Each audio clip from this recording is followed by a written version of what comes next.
ஹேலடா maize நாங்கள் mainly நம்ம பார்க்க போகிறது தியாங்ஷிக்கான ஒரு 3 ஷார்ட்டோட செகண்ட் பார்ட் தான்டா. ஆக்சுவலாக இது நேற்றுக்கே வந்திருக்கணும். தேர்ட் பார்ட் இன்றைக்கி பர்த்டே அன்றைக்கி முடிக்கலான்னு பிளான் பண்ணேன். பட் எனக்கு உடம்பு சரியில்லை, அதனால் இன்றைக்கி வந்து செகண்ட் பார்ட்டு. ஆக்சுவலாக இதுவும் என் வாய்ஸ் இல்லை, என் ஃப்ரெண்டு தான் எனக்காக ரெக்கார்ட் பண்ணி கொடுத்தாங்க. ஸோ ஸ்டோரி கேட்டு என்ஜாய் பண்ணுங்களா. லாஸ்ட்டாக எது வரைக்கும் பார்த்துருப்போனா, நீங்கள் மயக்கம் போட்டு வீட்டிலே விழுகிற வரையும் பார்த்துருப்போம். அந்த டைமில் மேட் வந்துட்டு உங்களை எழுப்புறாங்க, தண்ணி ஊற்றி எழுப்புறாங்க. ஆனால் நீங்கள் எந்திரிக்கவே இல்லை. அதோட மேட் பயந்து போயிட்டு ஹாஸ்பிட்டல் உங்களை கூப்பிட்டு போகிறாங்க. கூப்பிட்டு போயிட்டு டாக்டர்ஸை வந்து செக் பண்ண சொல்கிறாங்க. டாக்டர் செக் பண்ணிவிட்டு உங்கள்கிட்ட சொல்கிறாங்க, மிஸ்ஸஸ் கிம் நீங்கள் ப்ரெக்னெண்ட்டாக இருக்கீங்க அப்படின்னு சொல்கிறாங்க. சொன்னோடனே உங்களுக்கு என்ன பண்ணுறதுனே தெரில. குழந்தை பிறக்க போகுது அப்படின்றது ஒரு சைடு ஹாப்பியாக இருந்தாலும் தேங்க என்ன சொல்லுவான் அப்படின்றது உங்களுக்கு ரொம்ப கஷ்டமாக இருக்குது. அவன் இந்த குழந்தை என்ன பண்ணுவான் அப்படின்றதே உங்களுக்கு தெரியல. உடனே நீங்கள் அந்த டாக்டர்கிட்ட, ப்ளீஸ் டாக்டர் என் ஹஸ்பண்ட் எதுவும் சொல்லிடாதீங்க, ப்ளீஸ் ரொம்ப கெஞ்சி கேட்குறேன் டாக்டர் அப்படின்னு சொல்கிறீங்க. உடனே டாக்டரும் ஓகே உங்கள் ஹஸ்பண்ட்டை நான் எதுவும் சொல்ல மாட்டேன், ஆனால் நீங்களாக சொல்கிற வேண்டிய டைம் வரப்போ நீங்கள் சொல்லிடணும் அப்படின்னு சொல்கிறாங்க. ஆனால் அதுக்குள்ளே மேட் கால் பண்ணி உங்கள் அப்பாவுக்கும் அம்மாவுக்கும் கால் பண்ணி சொல்லிடுறாங்க, உங்கள் பொண்ணை எங்கள் ஹாஸ்பிட்டலில் சேர்த்துருக்கோம் வந்து பாருங்கள் அப்படின்ற மாதிரி சொல்லிடுறாங்க. உடனே உங்கள் அப்பா அம்மாவும் பதறி போய் வராங்க. வந்துட்டு எங்கே என் பொண்ணை காணோம், என் பொண்ணு எங்கே அப்படின்னு சொல்லிட்டு மேட்டை கேட்குறாங்க. மேட் உடனே ஒன்றும் ப்ராப்ளம் இல்லை, உள்ளே தான் இருக்காங்க, டாக்டர் சொன்னாங்க அப்படின்னு சொன்னோடனே உங்கள் அம்மாவும் அப்பாவும் உங்களை வந்து பார்க்குறாங்க. பட் உங்களுக்கு தான் என்ன சொல்கிறதுனே தெரில. உங்கள் அம்மா உடனே ஓடி வந்துட்டு என்னாச்சு, என்ன ப்ராப்ளம், ஒழுங்காக சாப்பிட்றது இல்லையா, ஒழுங்காக சாப்பிடு, ஏன்னா நீ இழைச்சி போயிட்ட, இந்த மாதிரி உங்கள் அம்மாவும் அப்பாவும் பேசிக்கிட்டு இருக்காங்க. நீங்கள் உடனே கேட்குறீங்க, உங்களுக்கு என்ன எனக்கு உண்மையில் புதுசாக அக்கறை வந்துருச்சு, தன்னால் என்னென்னு கேட்காம தானே இருந்தீங்க, நான் போனப்போ கூட என்ன ஏதுன்னு கூட விசாரிக்காமல் என்னை கொண்டு வந்து திருப்பி அவன்கிட்ட விட்டீங்கல்ல, அப்புறம் எதுக்கு என்கிட்ட வந்து பேசாதீங்க போங்க அப்படின்னு சொல்லி உங்கள் அம்மாவையும் அப்பாவையும் திட்டிடுறீங்க. பட் அப்போ கூட உங்கள் அப்பாவும் அம்மாவும் வந்துட்டு தேங்க எங்கன்னு கேட்கவே இல்லை, நீங்களே சேஃபாக இல்லை, நீங்கள் இது பண்ணுறீங்க அப்படின்றது மாதிரி தான் கேட்குறாங்க. ஆனால் தேயாங்க்கும் இந்த விஷயம் தெரியும், நீங்கள் மயக்க போட்டிங்க அப்படின்ற விஷயம் தெரியும். ஆனால் தேயாங் வந்து பார்க்கவே இல்லை உங்களை. ஏன்னா வந்துட்டு ஒருவேளை உங்களை அவர் கேரிங்காக பார்த்துட்டு இருந்தால் அவங்க லவ் பண்ணுற பொண்ணு வந்துருச்சு அப்படின்னா அந்த பொண்ணை விட்டு தர முடியாது இல்லையா. ஸோ அதனால் அவர் வந்து உங்கள் மேலே கேரே இல்லாத மாதிரி ஆக்ட் பண்ணிகிட்ருக்காரு. ஆக்சுவலாக அது வந்து அவருக்கே தெரியல. உங்களுக்கு ஒன்றுனா அவரால் சும்மா இருக்க முடியல. அவர் வந்துட்டு அவரோட அசிஸ்டண்ட்டை சொல்லிட்டு உங்களுக்கு என்ன ஆச்சு ஏதாச்சுன்னு கேட்டுகிட்டே தான் இருக்கார். அதுக்கப்புறம் ஒன்றும் இல்லைன்னு தெரிஞ்சோடனே நீங்கள் டிஸ்சார்ஜ் ஆகி வீட்டுக்கு வந்துடுறீங்க. அப்போ தான் தேயாங் வராரு. வந்துட்டு சாப்பிட என்ன இருக்குது அப்படின்னு சொல்லி கேட்குறாரு. பட் உங்களுக்கே முடியல இல்லையா, அதனால எதுவுமே சமைக்கலை. மேடும் வந்து லேட்டாக தான் வராங்க. தேயாங் எதுவும் சமைக்கல தேயாங் நீங்கள் சொன்னோடனே அவருக்கு செம்மையாக கோவம் வருது. அவருக்கு தெரியும் நீங்கள் வந்துட்டு உங்களுக்கு உடம்பு சரியில்லை அதனால தான் நீங்கள் சமைக்கலை அப்படின்றது எல்லாமே அவருக்கு தெரியும். பட் இருந்தும் அவர் ரொம்ப வந்து உங்களை போட்டு அப்யூஸ் பண்ணணும் அப்படின்ற ஒரு மைண்ட் செட்டோடு இருக்கிறதுனால ரொம்ப உங்களை போட்டு டார்ச்சர் பண்ணுறாரு. ஏன் உன்னால் இதை கூட பண்ணி வைக்க முடியாதா, நீ எதுக்கு இருக்க, வீட்டில் சும்மாவே இருக்கிறது தான் உன்னை வந்து மேரேஜ் பண்ணிட்டு வந்தேனா, நான் எல்லா வேலைக்குமே ஆள் வச்சுருக்கேன், இருக்கிறது ஒரே ஒரு வேலை சமைக்கிற வேலை, அதை கூட உன்னால் பண்ண முடியாட்டி நீ எல்லாம் இதுக்கு இருக்க, இதில் வேற ஊரெல்லாம் சொல்லிட்டு தெரியும் என் ஒய்ஃப்னு அப்படின்னு சொல்லிட்டு செம்மையாக திட்டுறாரு. உங்களை திட்டினோடனே உங்களுக்கு செம்மையாக அழுக வந்தோடனே நீங்கள் அழுதுகிட்டே இருக்கீங்க. அதை அவர் பார்த்துட்டு சி அழாத, எதுக்கு எடுத்தாலும் அழுதுகிட்டே இருந்தால் எல்லாமே சரியாயிடுமா, இப்படியே மூஞ்சை கட்டு அழுதுட்டு மூஞ்ச முன்னாடி நிற்காது, சரியா எரிச்சலாக வருது. இப்போ தான் ஏதோ ஒரு பிரச்சனையெல்லாம் முடிச்சுட்டு வரேன், ஆஃபீஸ் பிரச்சனையே தலைக்கு மேலே இருந்தால் இதில் நீ வேறு அழுது எரிச்ச மயிறு கழுப்பிட்டு இருக்காது, கிளம்பியும் முதல்ல அப்படின்னு சொல்லி செம்மையாக திட்டுறாரு. பட் ஆனால் நீங்கள் அந்த இடத்த விட்டு நகரவே இல்லை. ஒரு மாதிரி ஏங்கி அழுவோம்ல, அது மாதிரி என்ன தயா எதுக்கு முடியலை அப்படின்னு சொல்லி செம்மையாக பேச முடியாமல் அழுதுகிட்டே இருக்கீங்க. இதில் இன்னும் கொஞ்சம் அவர் கடுப்பாகி உங்கள் கன்னத்துலேயே ஒன்று சப்புன்னு வைக்கிறாரு. அது உங்களுக்கு செம்மையாக வலிக்குது. இன்னும் நீங்கள் ஏங்கி அப்படின்னு சொல்லி செம்மையாக அழுதுகிட்டே இருக்கீங்க. உங்களால் பேசக்கூட முடியல. அவர் வந்துட்டு அடித்த அடியில் அவரோட 5 விரல் இருக்குல்ல, அந்த 5 விரலுமே உங்கள் கன்னத்தில் பதிஞ்சிருக்கு. நீங்கள் அதோட என்ன பண்ணுறீங்கன்னா அவர் கையை போய் பிடிச்சி சாரி நான் தெரியாம இனிமேல் நீ வரத்துக்குள்ளே எல்லா சாப்பாடும் ரெடியாக இருக்கும் தயா அப்படின்னு சொல்கிறீங்க. அவர் கோவத்தில் என்ன பண்ணுறாருன்னா உங்கள் கையை அப்படியே பிடிச்சி தட்டி விட்டுறாரு. தட்டி விட்டதில் போயிட்டு அந்த டேபிள் ஒன்று இருக்கும் டீப்பாய் மாதிரி, அந்த டேபிளோட கார்னரில் போய் செம்மையாக இடிச்சுக்கிறீங்க வயிற்றுலே. நீங்கள் இடிச்சிட்டு அப்படியே உட்காந்து அழுதுகிட்டே இருக்கீங்க. அழுதுகிட்டே இருக்கும்போது தயாங்க உடனே அவர் பாட்டுக்கு மேலே ஏறி போயிட்டாரு. அவர் மேலே போயிட்டு ரூமுக்கு போயிட்டு ட்ரெஸ்ஸை ரிமூவ் பண்ணிவிட்டே இவன் என்ன நினச்சிட்ருக்கான் மனசில், இப்படிலாம் அழுது ட்ராமா போட்டால் இவனை நான் ஒய்ஃபை ஏற்றுப்பேன் நினைக்கிறாளா, ஐயோ என்னால் சுத்தமாக முடியல. அம்மா இருந்த இடத்துல யாரையுமே என்னால் வச்சு பார்க்கவே முடியல. ஃபஸ்ட்டு என் அம்மாவை தேடி கண்டுபிடிக்கணும். என் அம்மாவை கண்டுபிடிச்சாதான் இந்த ப்ராப்ளம்க்கு ஒரு ஃபுல் ஸ்டாப் வைக்க முடியும் அப்படின்னு தேங்க யோசிச்சிட்டே இருக்காரு. இங்கே உங்களுக்கு வயிற்றில் அடிபட்டு செம்மையாக ப்ளீட் ஆகிட்டுருக்கு. ப்ளீட் ஆகி நீங்கள் வந்து செம்மையாக அழுதுட்டு ப்ளீட் ஆகிட்டே இருக்குது. நீங்கள் அப்படியே மயக்கம் போட்டு விழுந்துடுறீங்க. அப்படியே ஃபுல்லாக நீங்கள் மயங்கி அப்படியே ஃபுல்லாகவே ப்ளட்டாகவே இருக்குது அந்த இடம். தயாங் வந்து மார்னிங் தான் வந்து பார்க்குறாரு. கத்திட்டே வர்றாரு, வயன் வயன் எங்கே இருக்க? காஃபி எங்கே?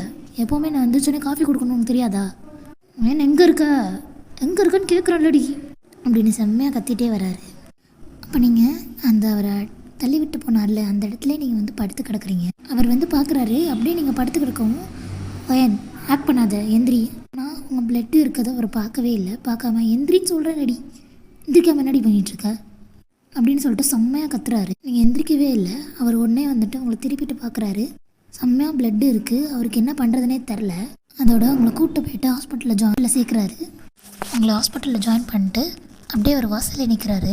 நின்றுட்டு ஒரு மாதிரி டென்ஷனாகவே பேசிகிட்டு இருக்காரு. இந்த சனியனுக்கு வேறு என்ன ஆச்சுன்னு தெரில. என் முன்னாடி விழாமல் இருந்தாவது பரவாயில்ல, என் முன்னாடி விழுந்து சாவடிக்கிறா என்னையும் போட்டு அப்படின்னு சொல்லிட்டு புலம்பிகிட்டே இருக்காரு. புலம்பிகிட்டே இருக்கும் போது டாக்டர் உள்ளேருந்து வெளியே வந்து என்ன சொல்கிறாரு அப்படின்னா, தயாங் உங்கள் குழந்தை வந்து அபார்ட் ஆகிட்டு அப்படின்னு சொன்னோன்னே தான் தயாங்க்கு தெரியுது அவள் வந்து ப்ரெக்னெண்ட்டாக இருந்திருக்கா அப்படின்னு சொல்லிட்டு. அவங்க ரொம்ப வீக்காக வேறு இருக்காங்க. அதனால் அவங்களுக்கு கொஞ்சம் நல்லா டேக் ஆஃப் பண்ணி பார்த்துக்கோங்க.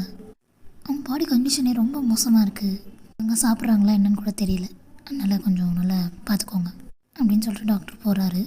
தயாங் அப்படியே செம்ம காண்டாயிட்டு அப்படியே உள்ளே திறந்துட்டு வராரு. கதவை திறந்துட்டு நீங்கள் அப்போ தான் கண்ணு முழிக்கிறீங்க. கதவை திறந்துட்டு வந்துட்டு உங்கள் கழுத்தை பிடிச்சி என்னடி நினச்சிட்ருக்க? எனக்கு புள்ள பிறக்க போகுதுன்னு ஏன்ட்டே சொல்லாமல் என்ன நினச்சிட்ருக்க? இது எவன் புள்ளடி? இல்லை தயாங், நம்ம புள்ள தான் தயாங். நான் எவன் பிள்ளையாக இருக்கிறனால தானே என்கிட்ட சொல்லலை, இல்லாட்டி என்கிட்ட சொல்லியிருப்பல அப்படின்னு சொல்லி தயாங் கேட்குறாரு. கேட்டவுடனே உங்களுக்கு என்ன பேசுகிறதுனே தெரில. தயாங் சொல்லு, குழந்தை ஓகே தானே? குழந்தைக்கு ஒன்றும் ஆகலைல்ல அப்படின்னு சொல்லி பயந்துகிட்டே கேட்குறீங்க. ஆனால் வந்து தயாங் வந்து வாயே திறக்கலை. ரொம்ப அழுது கேட்குறீங்க. ப்ளீஸ் தயாங், என்ன சொல்லு தயாங், என் குழந்தைக்கு என்ன ஆச்சு தயாங் அப்படின்னு செம்மையாக அழுவுறீங்க. அப்புறம் தான் அவர் சொல்கிறாரு, என் குழந்தைய தான் அழிச்சிட்டியே, அப்புறம் எதுக்கு உனக்கு என்ன கவலை அதை பற்றி அப்படின்னு சொல்லிட்டு கேட்குறாரு. நான் எதுவும் பண்ணல தயாங், குழந்தை நம்ம கூட இல்லையா தயாங் அப்படின்னு சொல்லிட்டு செம்மையாக அழுகுறீங்க. இந்த இடத்துல உங்களுக்கு கண்ணிலேருந்து தண்ணி வரல, ஆனால் ஒரு மாதிரி ஏக்கமாக இருக்குது. ஓ இப்போ தாண்டி எனக்கு புரியுது நீ ஏன் வந்து என்கிட்ட சொல்லணு. இப்போ எனக்கும் வந்து நான் உன்னை அடிப்பேன், அடித்ததில் குழந்தை கலைஞ்சிரும். அதுக்கு காரணம் யாருன்னு சொல்லுவேன்? நான் தான் என் குழந்தைய கொண்டுட்டேன் அப்படின்ற மாதிரி என் மேலே பழி வர்றதுக்கு முன்னாடி பேசுகிற. அதுக்கு தானே பண்ணேன். பேச சத்தியம் அதெல்லாம் இல்லை. நானே இப்படி நம்ம குழந்தை சாப்பிடிக்கணும்னு நினைப்பேன். நீ எப்படி இப்படி பேசலாம்? உன்னை பற்றி யாருக்கு வேணால் தெரியாமல் இருக்கலாம்டி, எனக்கு தெரியாமல் இருக்காது சரியா? தயவு வெளியே போத்தேன், நானே ஆல்ரெடி மன கஷ்டத்தில் இருக்கேன். நீ வேறு போட்டு என்ன பாடப்படுத்தாது. ப்ளீஸ் தயவு செஞ்சு வெளியே போ. நானும் தானே சொல்லியிருக்கேன் எத்தனையோ தடவை என் வீட்டை விட்டு வெளியே வெளியே போன்னு. ஆனால் நீ போனியாடி? நீ போனியா? தேங்களை அப்படியே செம்மையாக திட்டிகிட்ருக்காரு. திட்டிகிட்டு இருக்கும் போதே டாக்டர் உள்ளே வர்றாரு. டாக்டர் உள்ளே வந்தோடனே, தேங் கொஞ்சமாக தான் அறிவு இருக்கா? என்ன சொல்லிட்டு போனேன்? அவங்க ரொம்ப வீக்காக இருக்காங்க, அவங்க பார்த்துக்கோங்க தானே சொன்னேன். ஒரு பேஷண்ட்டை பார்க்குற மாதிரியா பார்க்குறீங்க நீங்கள்? தயவு செஞ்சு வெளியே போகிறீங்களா அப்படின்னு சொல்லி டாக்டர் சொல்கிறாரு. சொன்னோடனே தயாங் டக்குன்னு கதவை படார்னு சாத்திட்டு வெளில போகிறாரு. வெளில போய் அவர் ஆஃபீஸே போயிட்டாரு. நீங்கள் பொறுமையாக டிஸ்சார்ஜ் ஆகி வீட்டுக்கு போகிறதுக்காக நிற்கிறப்போ கரெக்டாக தேயாங்கோட கார் வருது. கார் வந்தோடனே நீங்கள் யோசிக்கிறீங்க, என்ன தேயாங் வராரு அப்படின்னு சொல்லிட்டு யோசிச்சுட்டு இருக்கீங்க. யோசிச்சுட்டு இருக்கும்போதே தேயாங் வந்துட்டு வண்டி உள்ள ஏறு அப்படின்னு சொல்கிறாரு. நீங்கள் ஒன்றே இல்லை, நான் கேப் பிடிச்சே போய்க்கிறேன், ஒன்றும் ப்ராப்ளம் இல்லை அப்படின்னு சொல்கிறீங்க. உடனே தேயாங், உனக்கு ஒரு தடவை சொன்னால் புரியாதா? ஏறுனா ஏறி ஃபஸ்ட்டு அப்படின்னு சொல்லி திட்டுறாரு. திட்டினோன்னு நீங்கள் பயந்துட்டு ஏறிடுறீங்க வண்டியில். ஏறினோடனே தான் சொல்கிறாரு, நான் ஒன்றும் ஆசைப்பட்டு ஒன்றும் கூட்டு போகிற வரல சரியா? எங்கள் அப்பா தான் டார்ச்சர் பண்ணி எனக்கு கால் பண்ணி அந்த பொண்ணை பத்திரமா ஹாஸ்பிட்டல்லேருந்து அழைச்சிட்டு போய் வீட்டில் விடுன்னு சொன்னார். அதனால தான் வந்தேன். நீ தனியாக கனவு கோட்டை ஒன்று கட்டிகிட்டு இருக்காது சரியா? நீங்கள் எதுவுமே பேசல, அமைதியாகவே இருக்கீங்க. உடனே தேயாங் புரியுதா என்ன அப்படின்னு சொல்லி கேட்குறாரு. கேட்டோடனே நீங்கள் புரியுது தேயாங் அப்படின்னு சொல்லிட்டு பொறுமையாக சொல்கிறீங்க. புரிஞ்சா சரி அப்படின்னு சொல்லிட்டு உங்களுக்கு அபார்ட் ஆகிருக்குன்னு கூட பார்க்காம அவர் ரொம்ப உங்களை வந்து ஹர்ட் பண்ணுறாரு. தேயாங் வந்து கார் டிரைவ் பண்ணிட்டு போயிட்டுருக்காரு. போயிட்டு 2 பேரும் வீட்டில் போய் இறங்கிட்டு அவர் பாட்டுக்கு நடந்து போகிறாரு. நீங்கள் வந்து உங்களோட மாத்திரை எல்லாத்தையும் வாங்கிட்டு நீங்கள் வந்து நடந்து வரீங்க. வரும்போதே உங்களோட மாமனார் மாமியார் வந்துடுறாங்க. வந்துட்டு எப்படிம்மா இருக்க, ஓகேவா, உடம்புலாம் ஓகேவா அப்படின்னு சொல்லி கேட்கவும் நீங்களும் ஓகே எனக்கு பரவாயில்ல அப்படின்னு சொல்லிட்டு சொல்கிறீங்க. ஆனால் தேங் வந்து உங்களுக்கு அபார்ட் ஆகிட்டு அப்படின்றத வந்து சொல்லவே இல்லை. சும்மா உங்களுக்கு உடம்பு சரியில்லை அதனால சேர்த்துருக்கோம் அப்படின்ற மாதிரி தான் சொன்னாங்க. அவங்க 2 பேரும் பதறி போய் வந்து என்ன ஏதுன்னு சொல்லி கேட்டுகிட்டு இருந்தாங்க. ஓகே அப்படின்னு சொன்னோடனே அவங்களும் அந்த மதியமே கிளம்பிட்டாங்க. அதே மாதிரி கொஞ்ச நாள் அப்படியே போகுது. ரொம்ப வந்து தேங்க ரொம்ப போட்டு உங்களை வந்து டார்ச்சர் பண்ணி எடுக்கிறாரு. ஏன்னா வந்து அவருக்கு அந்த குழந்த போயிடுச்சு அப்படின்ற ஒரு தாட்டும் வந்து வந்துருச்சு. வந்தோடனே அவர் ரொம்ப போட்டு உங்களை போட்டு டார்ச்சர் பண்ணி எடுக்கிறாரு. அப்படியே ஒரு நாள் இருக்கும்போது ஒரு நாள் நீங்கள் வந்து வேலை பார்த்துட்ருப்பீங்க. சமைச்சிட்ருக்கும் போதே வந்து என்ன ஆகும் அப்படின்னா உங்களுக்கு ஒரு மாதிரி வாமிட் வர மாதிரி இருக்கும். போய் வாமிட் பண்ணுவீங்க. பார்த்தீங்கன்னா ப்ளட்டாக வர ஆரம்பிச்சிரும். ப்ளட்டாக வந்தோடனே நீங்கள் பயந்துட்டு என்ன பண்ணுவீங்க அப்படின்னா அப்படியே ஒரு சைட்லேயே உட்காந்துருப்பீங்க. கொஞ்ச நேரத்துலேயே உங்களுக்கு தலை சுற்றி மயக்கம் வந்துடும். மயக்கம் வந்தோடனே நீங்கள் மயக்கம் போட்டு கீழே விழுந்துருவீங்க. அப்போ தான் தேயாங் வருவார். தேயாங் வந்து பார்த்தாங்கன்னா சமைச்சிட்டு இருந்தீங்க இல்லையா, அந்த சட்டி ஃபுல்லாக கறி பிடிச்சி செம்மையாக ஸ்மெல் வந்துட்டுருக்கும். அது வந்து அவருக்கு ஒரு மாதிரி இரிட்டேஷனாக இருக்குது. என்ன பண்ணிகிட்ருக்கா இவ அப்படின்னு சொல்லிட்டு வந்து பார்ப்பார். அப்போ நீங்கள் வந்து அந்த சட்டி கறி இருந்தால் தான் பார்ப்பார். பார்த்துட்டு உங்களை திட்டலான்னு திரும்புவார். திரும்பும் போதே நீங்கள் வந்து இங்கே மயக்கம் போட்டு கிடப்பீங்க. வந்துட்டு எழுப்புவார். ஓயன் உனக்கு என்னாச்சு, எந்திரி அப்படின்னு சொல்லி எழுப்புவார். ஆனால் நீங்கள் எந்திரிக்கவே மாட்டீங்க. திருப்பி உன்னோட ட்ராமாவை ஸ்டார்ட் பண்ணிட்டியா, இதே ஒரு பொழப்பா வச்சுருக்கல்ல நீ உனக்கு அப்படின்னு சொல்லி செம்மையாக திட்டுறாரு. திட்டும் போது ஆனால் நீங்கள் உங்கள்கிட்ட ஒரு ரியாக்ஷன்ஸ் கூட இல்லை. அவர் வந்து அப்புறம் திரும்பி பயந்துட்டு உங்களை தூக்கிட்டு ஹாஸ்பிட்டல் போகிறாரு. ஹாஸ்பிட்டல் போனால் டாக்டர் உங்களை செக் பண்ணிட்டு உங்களுக்கு கேன்சர் வந்து ஃபைனல் ஸ்டேஜில் இருக்குது அப்படின்ற மாதிரி சொல்கிறாரு. அப்போ தேயாங் என்ன யோசிக்கிறான்னா, செத்து தொலையட்டும், ஒரு செத்தாவது எனக்கு வந்து என் அம்மாவோட நான் நல்லா சேர்ந்து வாழலாம் அப்படின்னு சொல்லிட்டு நினைக்கிறாரு. நினச்சிட்டு இருக்கும் போதே அவர் பிஏ வந்து ஓடி வராரு. பிஏ ஓடி வந்துட்டு என்ன சொல்கிறாருன்னா, சார் இத்தனாலாம் நீங்கள் உங்கள் சைல்ட்ஹுட் ஃப்ரெண்ட் ஒரு பொண்ணு தேடிட்டு இருந்தீங்களே சார் அப்படின்னு சொல்லி சொன்னோடனே இஃப்க்கு உடம்பு சரியில்லை. அதை வந்து அவர் வந்து ஒரு பொருட்டாகவே எடுத்துக்கல. பிஏ எப்படி சொல்லவும் சொல்லு என்னாச்சு, கண்டுபிடிச்சிட்டிங்களா அப்படின்னு சொல்லி கேட்குறாரு. பிஏவும் கண்டுபிடிச்சிட்டான் சார் அப்படின்னு சொல்லி சொல்கிறாரு. சொன்னோடனே தேங்க கேட்குறாரு, யார் அது, கூட்டு வர வேண்டியதானே, நான் பார்த்துருப்பேன்ல, என் அம்மாவை நான் பார்த்துருப்பேன்ல அப்படின்னு சொல்லி பதட்டமாக கேட்குறாரு. கேட்கும் போது பிஏ உடனே அது வேறு யாரும் இல்லை சார், உங்கள் ஒய்ஃப் தான், உங்கள் ஒய்ஃப் ஓஎன் தான் அது அப்படின்னு சொல்லி சொன்னோடனே தேங்க் என்ன பண்ணுறதுனே தெரில. தலையில் கை வச்சுட்டு அப்படியே உட்காந்துடுறாரு. ஏன் அம்மாவை இவ்வளோ நாள் கஷ்டப்படுத்திகிட்டு இருந்தேனா, ஐயோ நான் என்ன பண்ணுவேன். உடனே டாக்டர் வந்துட்டு அவங்களுக்கு ரொம்ப சீரியஸாக இருக்காங்க, இன்னும் ஒரு 4 or 5 days மட்டும்தான் அவங்க உயிரோடு இருப்பாங்க. நீங்கள் எத்தனை நாள் என்ன பண்ணிகிட்டு இருந்தீங்க, உங்களை நான் எத்தனை நாள் சொல்லியிருக்கேன் அவங்கள நல்லா பார்த்துக்கோங்க, அவங்க உடம்பு சரியாமல் இருக்குது, பார்த்துக்கோங்கன்னு எத்தனை நாள் சொல்கிறது. இன்னும் அவங்கள வீக் ஆக்கி அவங்க இந்த நிலைமையில் இருக்காங்க அப்படின்னு சொல்லிட்டு அவங்க ஃபேமிலி டாக்டர் தான் அவங்க போட்டு செம்மையாக திட்டுறாங்க. தேங்கால ஒன்றுமே பேசவே முடியல. ஏன்னா வந்துட்டு நம்மளுக்கே வந்து ஒரு மாதிரி இருக்கும்ல, நம்ம லவ் பண்ண பொண்ணை வந்துட்டு போட்டு அவ்வளோ டார்ச்சர் பண்ணி நம்மளாலே அவள் வந்து அவளோட உடம்பை கவனிச்சிக்காமல் அவளுக்கு கேன்சரே வந்துருச்சு. கேன்சரோட லாஸ்ட் ஸ்டேஜில் வேறு இருக்கா. இன்னும் 4 or 5 days இறந்து போகிறான்றப்போ நம்மளுக்கே ஒரு மாதிரி கஷ்டமாக தானே இருக்கும். அது அப்படி அவரோட சைல்ட்ஹுட் மெமரிஸ்லாம் வந்துட்டு கொண்டு வருது. கண்ணுக்கு முன்னாடி அதெல்லாம் ஓடுது. அண்ட் வந்துட்டு நீங்கள் இப்போது அவளுக்கு கல்யாணம் ஆனதுக்கப்புறம் நீங்கள் அவருக்கு என்னென்னலாம் செஞ்சுருக்கீங்களோ அதுவும் அவர் கண்ணு முன்னாடி வந்துட்டு போகுது. அவர் எவ்வளோ தான் கஷ்டப்படுத்தினாலும் அவரை அட்ஜஸ்ட் பண்ணிட்டு உங்கள் வீட்டில் சொல்கிற மாதிரி நீங்கள் அப்படியே கேட்டுட்டு அவர்கிட்ட எதுவுமே பேசாமல் அவர் என்ன சொன்னாலும் அட்ஜஸ்ட் பண்ணிட்டு இருந்துட்டு இருப்பீங்க. அதை அப்படியே யோசிச்சு பார்த்துட்டு அவர் டக்குனு கதவை திறந்துட்டு உள்ளே வராரு. உள்ளே வரப்போ நீங்கள் மயக்கம் தெளிஞ்சு அப்போ தான் உட்காந்துருக்கீங்க, இருமிட்டுருக்கீங்க. இருமும் போது அவருக்கு என்ன பண்ணுறதுன்னே தெரில. ஒரு டிஷ்யூ பேப்பர் எடுத்து அப்படியே உங்கள்கிட்ட கொடுக்குறாரு. நீங்கள் வந்து அதில் இருமும் போது ப்ளட்டாக வருது. அவருக்கு என்ன பண்ணுறதுனே தெரில. செம்மையாக உட்காந்து அழுகிறாரு. வந்துட்டு உங்கள் காலில் பிடிச்சி ரொம்ப அழுகிறாரு, செம்மையாக அழுகிறாரு. ஓயன் சாரி, நிஜமாக நினச்சி பார்க்கலடி உனக்கு இப்படிலாம் வரணும். நீ என்னடி என்கிட்ட போயிடுவியாடி ப்ளீஸ் டி, நீ இல்லாமல் என்னால் வாழவே முடியாதுடி ப்ளீஸ் டி, என்னை வச்சு போயிடாதுடி. ஆனால் கேன்சர் இருக்குன்ற விஷயம் உங்களுக்கு முன்னாடியே தெரியும். நீங்கள் ஆனால் யார்ட்டையுமே சொல்ல.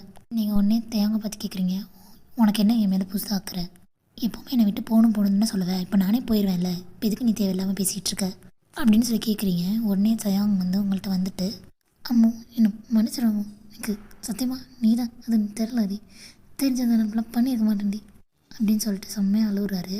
அப்போ தான் உங்களுக்கும் தெரியுது. இப்போ நீங்கள் கேட்குறீங்க, நீ யாரை பார்த்தா அம்முன்ற, நான் ஒன்றும் உன்னோட சைல்ட்ஹுட் ஃப்ரெண்ட் கிடையாது ஓகேவா அப்படின்னு சொல்லி சொல்கிறீங்க. சொல்லும் போது தேயாங்க ஒன்று, இல்லை நான் நீ தான் என் childhood friend. I'm so sorry டி, ப்ளீஸ் டி, என்கிட்ட முன்னாடியே சொல்லியிருக்கலாம்ல. இது உனக்கு தெரியுமா? எனக்கு தெரியும்.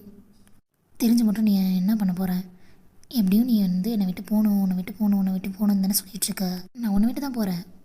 ஒன்றும் இல்லை, நீ வந்து உன்னை விட்டு மட்டும் போக சொல்லுவேன், நான் வந்து இந்த உலகத்தை விட்டே போகிறேன், அவ்வளோதான் டிஃப்ரெண்ட் அப்படின்னு சொல்கிறீங்க. சொன்னோன்னே ப்ளீஸ் ஜி, நீ தான் உன் உயிர், என்னை விட்டு போயிடாதடி ப்ளீஸ் ஜி அப்படின்னு சொல்லிட்டு செம்மையாக அழுகுறாரு. இந்த 5 டேஸும் உங்களை செம்மையாக பார்த்துக்கிறாரு.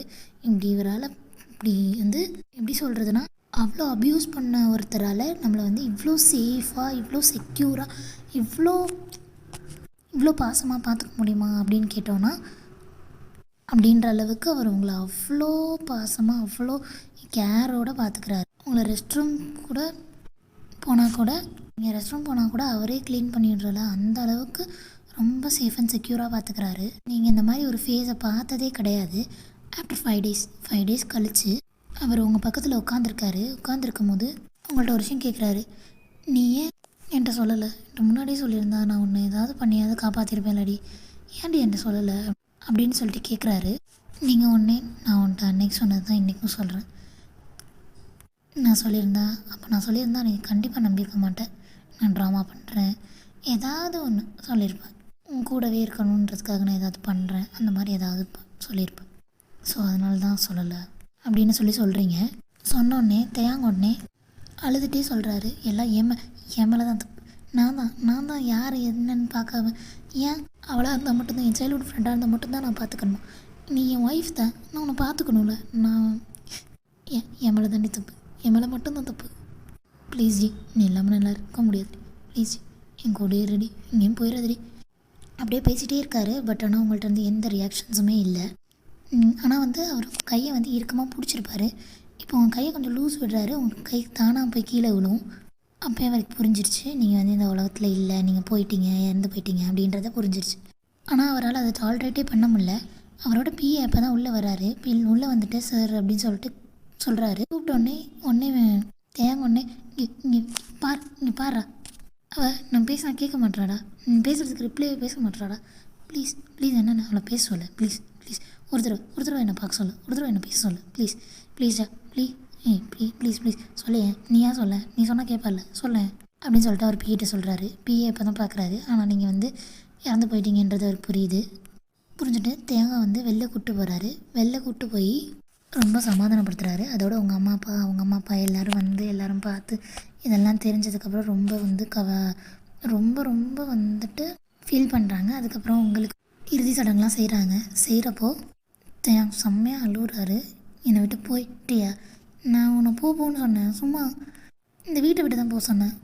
நீ ஏன்னா இந்த உலகத்தை விட்டே போயிட்டேடி, என்னை விட்டு ஏன்டி போனேன்? என்னால் இப்படி உயிரோடு இருக்க முடியலடி அப்படின்னு சொல்லி செம்மையாக அழுகுறாரு. அப்படியே 1 வீக் ஆகுது. அவர் ஃபுல்லாக செம்மையாக குடிச்சிட்டே இருக்காரு. குடிச்சிட்டு உங்கள் ஞாபகமாகவே இருக்குது. ஏன்னா வந்துட்டு அவருக்கு சைல்டுஹுட்லேருந்து லவ் பண்ண பொண்ணு நீங்கள் தான். இப்போ வந்து அவர் வந்து ஒரு அப்யூஸ் இது பண்ணதும் உங்களை தான் பண்ணியிருக்காரு. பட் அதை நினச்சி பார்க்கும்போது அவருக்கே ரொம்ப அசிங்கமாக இருக்குது. என்ன பண்ணுறதுன்னு தெரியாமல் ஒரு நாள் குடிச்சிட்டு மாடியில் ஏறிந்து யோசிக்கும் போது அவர் கண்ணு முன்னாடி சைல்டுஹுட்லேருந்து இப்போ நீங்கள் இறந்து போகிற வரைக்கும் என்னென்ன நடந்துச்சோ அது அப்படியே கண்ணு முன்னாடி அவர் ஃப்ளாஷ் ஆகிட்டு போகுது.